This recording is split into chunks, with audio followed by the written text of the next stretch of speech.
It started with laughter, the kind that hides pain so deep it feels almost rehearsed. Ryan Parker sat alone in his car, parked just outside the small Italian restaurant in downtown Seattle, gripping the steering wheel like it could somehow keep his heart from falling apart. His phone buzzed with a message from his friend's group chat. "Dude, don't chicken out. She's real. Go inside." They had set him up on a blind date. Claiming it was time, he moved on. But Ryan wasn't sure if he believed them.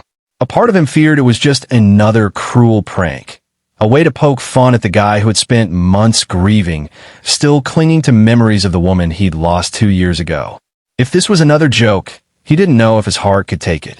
Before we go further, if you believe in kindness, second chances, and the power of love to heal even the deepest wounds, please take a moment to like, comment, share, and subscribe to Hopeful Stories. Your support helps us spread more stories of light and hope to people who need them the most. Ryan finally stepped out of the car. The night air was cool, carrying a soft drizzle that shimmered under the streetlights. He walked toward the restaurant, each step heavy with hesitation. Inside, the warm glow of candlelight and the sound of quiet chatter wrapped around him like an embrace he didn't expect.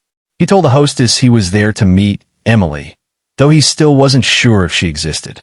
She pointed to a corner table near the window, and that's when Ryan's heart skipped a beat. She was real.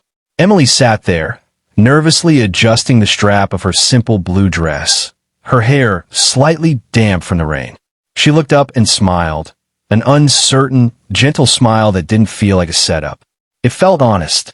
Ryan's chest tightened, a strange mix of relief and disbelief flooding through him. Maybe this wasn't a prank after all. Maybe his friends, for once, were right. He didn't need to start living again. As he sat down, their small talk was awkward at first. He told her about his job as a mechanic, how he loved fixing things because it made him feel useful. She laughed softly and said she worked as a nurse at a nearby children's hospital, helping kids who couldn't help themselves.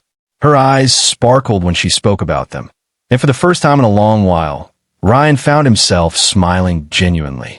But underneath his smile, there was a quiet sadness. Emily noticed it. She had seen that look before, the kind of pain that doesn't go away just because you want it to, the kind of pain that teaches you how fragile people really are. She didn't press him for details, but she listened intently, as if every word he spoke mattered. And that made Ryan feel something he hadn't felt in a long time. They ordered pasta and shared a bottle of red wine. The rain outside grew heavier, streaking down the window, blurring the world beyond into watercolor. The restaurant felt like its own little universe, two lost souls finding light in each other's company. As the night went on, Emily told him about how she'd signed up for the dating app on a whim, after a difficult breakup that left her doubting her worth. Ryan opened up too, slowly, about losing his fiancée, Claire, in a car accident 2 years ago. His voice trembled as he spoke about her.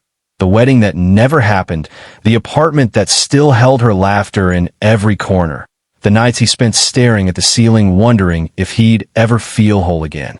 Emily didn't interrupt. She just reached across the table and placed her hand on his. It was a simple gesture, but it shattered the wall he'd built around his heart. "You don't have to be okay all the time," she said softly. "Sometimes just breathing is brave enough." Ryan blinked back tears. Nobody had ever said it quite like that. When dinner ended, they walked outside together. The rain had stopped, leaving behind a faint scent of wet earth and blooming roses from the nearby garden. Emily laughed as she slipped on the wet pavement, and Ryan instinctively caught her, his hands firm around her arms. For a brief second, their eyes locked, and something unspoken passed between them, something fragile but alive. He offered to walk her home, and she agreed. They strolled through quiet streets lined with maple trees, their orange leaves scattered like fallen stars on the ground. Emily told him stories about her childhood, her dream of starting a small clinic for underprivileged kids someday. Ryan listened, drawn in by her warmth and the spark of hope she carried. It reminded him of Claire, but not in a painful way. It reminded him that life still had room for beauty, even after loss. When they reached her apartment, they stood by the gate, hesitant to say goodbye. Thank you, Emily whispered. For tonight. I didn't expect to feel this connected. Ryan smiled faintly. Me neither. They exchanged numbers, and when she finally disappeared inside, Ryan stood there for a long time, staring up at the light in her window. For the first time in years, he didn't feel alone driving home. He felt alive. Over the next few weeks, they texted constantly. Coffee dates turned into long walks by the lake, and phone calls stretched past midnight. Emily had a way of bringing color back into Ryan's grayscale world. She laughed easily, cared deeply, and never tried to fix him. She just stood beside him as he slowly rebuilt himself. But just as things began to feel perfect, life decided to test him again. One evening, Ryan received a call. It was Emily's friend from the hospital. Emily had collapsed during her shift. A rare heart condition she'd hidden for years had suddenly worsened. She was in critical condition. The words hit him like a storm. He dropped everything and rushed to the hospital, his hands shaking as he ran through the sterile halls. When he saw her, lying there with tubes and machines surrounding her, his heart broke all over again. It wasn't fair. He had just found the courage to love again. Was fate really going to take her too? Days turned into weeks. Emily fought bravely, but her condition was unpredictable. Ryan never left her side. He read to her, brought her favorite flowers, and talked to her about the life they still planned to live, the road trips, the dog they would adopt, the home they'd decorate with mismatched furniture. He held her hand every night, whispering that she wasn't alone. Then one evening, as the sun set through the hospital window, Emily opened her eyes and smiled faintly. You know, she whispered, her voice weak but steady, I almost didn't show up that night. I thought it was a prank. Ryan let out a shaky laugh, tears streaming down his face. So did I. She squeezed his hand. Maybe it was, but the universe has a strange sense of humor, doesn't it? That night, something changed. Her strength began to return, little by little. The doctors called it a miracle, but Ryan knew it was love. Real, patient, healing love. Months later, Emily was well enough to leave the hospital. Her heart condition wasn't gone, but it was stable. They celebrated with dinner at the same little Italian restaurant where they first met. The hostess recognized them and smiled knowingly. As they sat by the window again, watching the rain fall outside, Ryan looked at her and realized just how far they had come.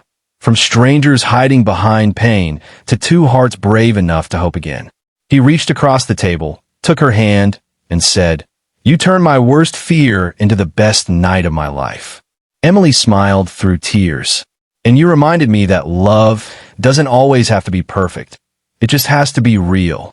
They didn't need promises or big gestures. That moment, right there, was enough. Sometimes, the best things in life happen when you stop expecting them.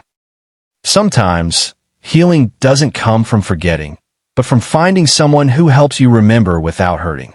Ryan had walked into that restaurant believing he was the punchline of a cruel joke. He walked out with something he never thought he'd have again: hope. If this story touched your heart, please take a moment to like, comment, share, and subscribe to Hopeful Stories.